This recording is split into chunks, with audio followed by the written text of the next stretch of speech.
ভঙ্গীভূত হলাম। কিন্তু দেখলাম যে ওই 23 বছর আমরা পাকিস্তানেরই উপনিবেশ, পাঞ্জাবের উপনিবেশ। তো আর সেটা আমাদের যে শোষণ এত কঠিন ছিল, প্রতিটা পর্যায়ে আমাদের শোষিত হতে হতো। সরকারি চাকরিতে আমাদের কোনো কোটা নেই, কেন্দ্রীয় সরকারে থাকলেও 5%। আর্মিতে তো নেই, কিছু সেবাই নেই, অফিসার খুব কম। বিচার বিভাগ, সচিব, সমস্ত পর্যায়ে সবই পশ্চিম পাকিস্তানের লোক, বিশেষ করে পাঞ্জাবিরা ভোগ করে। অথচ দেশের বৈদেশিক মুদ্রায় প্রধান উৎস পাট, সেটা আমরা সরবরাহ করতাম। আমাদের পাটের টাকা দিয়ে পাকিস্তানে ইমারত গড়া হতো, রাস্তাঘাট করা হতো। এ নিয়ে আমাদের ক্ষোভ ছিল। আমি 68 সালে ব্যক্তিগতভাবে বলি, 68 সালে এসএসসি পাশের পর যখন খুলনা ইন্টারমিডিয়েট পড়তে গেলাম, তখন আন্দোলন হলো, তার আগেও হচ্ছিল, ওই সময় খুব বেগবান হলো। আমাদের মিছিলেও কয়েকজন মারা গেল।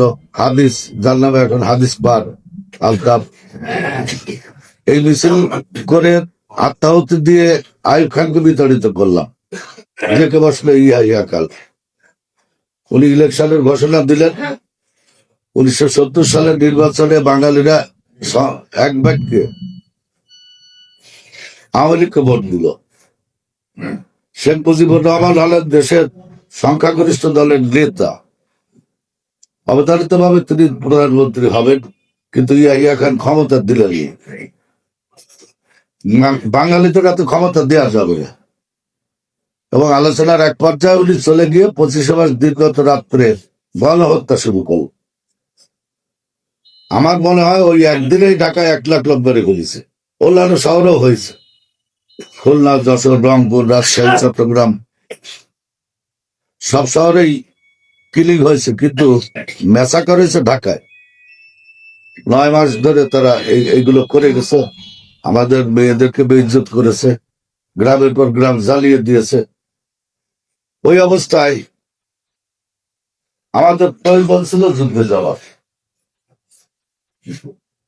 মন্দির করে মৃত্যুবরণ করার চেয়ে যুদ্ধ করে বাঁচার চেষ্টা করাটাই ভালো। আমাদের কাছে আগ্রহ বিকল্প ছিল। খালি হাতে যুদ্ধ শুরু করে পরবর্তীতে ভারতের সহায়তা পেয়ে আমরা প্রশিক্ষণ দিলাম, গেরিলা প্রশিক্ষণ, অস্ত্র দিয়ে দেশে এসে তাদের সঙ্গে যুদ্ধ করেছে। তো আমাদের সেনাবাহিনীও যুদ্ধ করেছে, পরবর্তীতে মিত্র বাহিনীর সাথে আসছে। আমরা এখন যুদ্ধ করে আজকের দিন 16ই ডিসেম্বর 1971 সাল পৃথিবীর ইতিহাসে একমাত্র ওপেন ফিল্ড সারেন্ডার।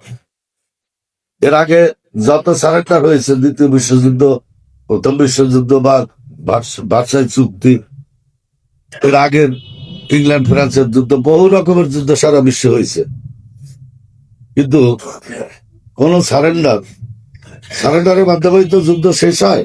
এক পক্ষ আর এক পক্ষের কাছে আত্মসমর্পণ করে। এই সারেন্ডার লেটার সই করত ক্যান্টনমেন্টে, বরাবর সেটা হয়ে আসছে। বাংলাদেশে একমাত্র দেশ যেখানে রেস করছে মাঠে হাজার হাজার লোকের সামনে, দেশি বিদেশি সাংবাদিকদের সামনে এই সারেন্ডার ডকুমেন্ট সিগনেচার করা হয়। পাকিস্তানের এবং মিত্র বাহিনীর 2 প্রধান সই করেন। এটা আমাদের একটা অর্জন, একটা গৌরবের বিষয়। ভারত পাকিস্তান স্বাধীন হয়েছে আলোচনার টেবিলে বসে, আমরা স্বাধীন করেছি রক্তপেয়ী যুদ্ধের মাধ্যমে। পৃথিবীর খুব কম দেশে আছে যারা রক্তপেয়ী যুদ্ধের মাধ্যমে স্বাধীন হয়েছে। আজকে 2000 সালে এসে 2000 সালের দশকে পৃথিবীতে প্রায় 200 দেশ, অথচ 19 সালে দেশ ছিল বড় জোর 30টা, 30-40। বাকি 150-র উপরে দেশ তো এই 100 বছরে স্বাধীন হয়েছে। আমাদের মতো যুদ্ধে এই ইতিহাস খুব কম আছে। আমাদের স্বাধীনতা বা আমাদের মুক্তিযুদ্ধ সমগ্র পৃথিবীর ইতিহাসে এক অনন্য জিনিস।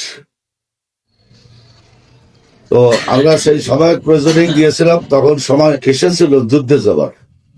যে যে কাজ করতাম সমস্ত ফেলে গিয়ে স্কুল কলেজে পড়েছি, কেউ মিলে চাকরি করেছে, গ্রামের কৃষক, আমরা কেউ এদিক ওদিক তাকায় যুদ্ধে চলে গেছে।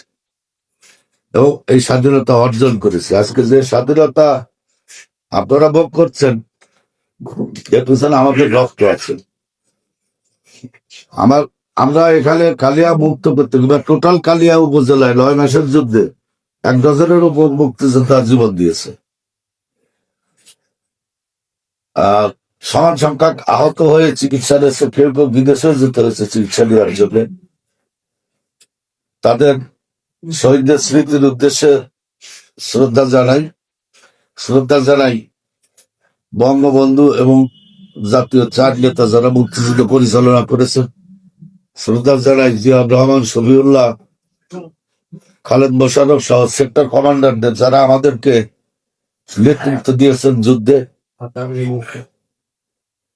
3 লক্ষ শহীদ এবং 2 লক্ষ মা বোনের ইজ্জত, এদের সবার প্রতি সমবেদনা এবং শ্রদ্ধা জানাই। এর পরের পর আর একটা বিষয় আছে, যারা এখানে বসে আছেন প্রশাসনের কর্তা ব্যক্তিগণ, আমরা মুক্তিযোদ্ধা হই আর যা হই সমাজেরই তো একটা অংশ।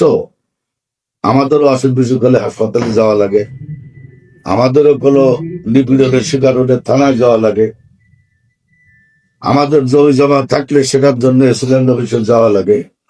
আর সার্বিকভাবে কৃষি, শিক্ষা সব অফিসে আমাদের কম বেশি যেত।